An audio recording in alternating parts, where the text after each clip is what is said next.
আজকে করে দেখাবো মুচমুচে বেগুন ভাজা। বেগুন ভাজা আবার মুচমুচে কেমন? আমি ঠিক বেগুনগুলো এরকম করে কেটে নিয়েছি। এতে দেবো আমি একটু নুন দেবো আর একটু চিনি দেবো,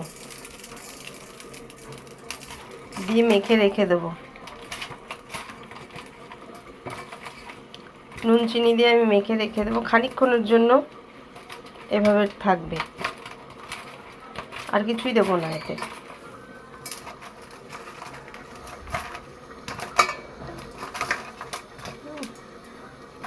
কিছুক্ষণ থাকবে এরকম মাখা। এদিকে আমি একটা ব্যাটার রেডি করব। এতে আমি এখানে নিয়েছি আমি বেসন, এতে একটু নুন দেবো স্বাদ মতন, দেবো একটু হলুদ গুঁড়ো, দেবো বেশ খানিকটা লঙ্কার গুঁড়ো, এতেও দেবো একটু চিনি, দেবো একটু কালো জিরে। এবার এটাকে মিশিয়ে নেব।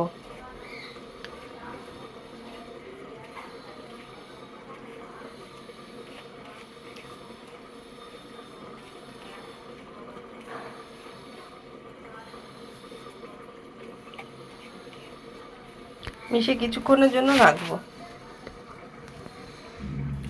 মাখিয়ে রাখার পরে এরকম হয়েছে, দেখুন কত জল বেরিয়েছে বেগুন থেকে।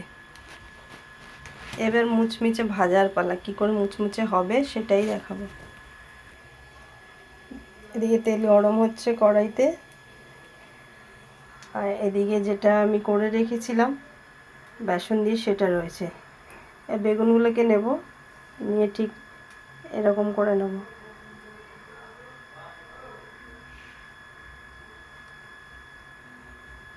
বেগুনের যে জল বেরিয়েছে সেই জলেতেই এটা টেনে নেবে।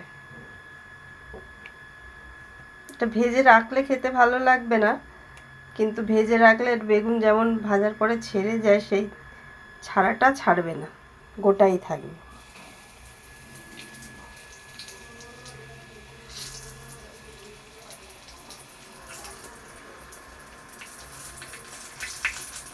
বেগুন অনেক সময় ভাজার পরে মাঝখান থেকে আলাদা হয়ে যায়, সেই আলাদাটা হবে না, আপনি যতক্ষণই রাখুন, কিন্তু গরম খেতে ভালো লাগে।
উল্টে দেব।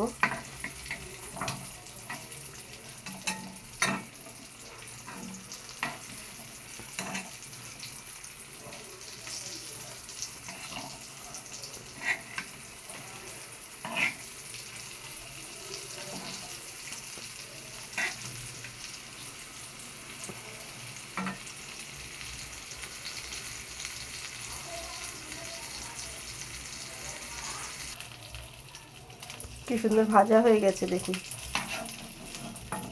এবার তুলে নেবো আমি একটা একটা করে।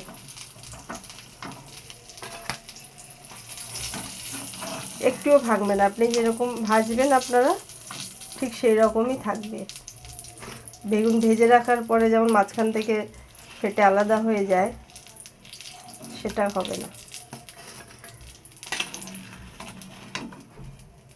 তো বন্ধুরা, কেমন লাগলো আমার রেসিপিটা? ভালো লাগলে শেয়ার কমেন্ট করবেন, অবশ্যই আমার চ্যানেলটাকে সাবস্ক্রাইব করবেন। নমস্কার। দেখুন ভাজার পরে ঠিক এরকম হয়েছে।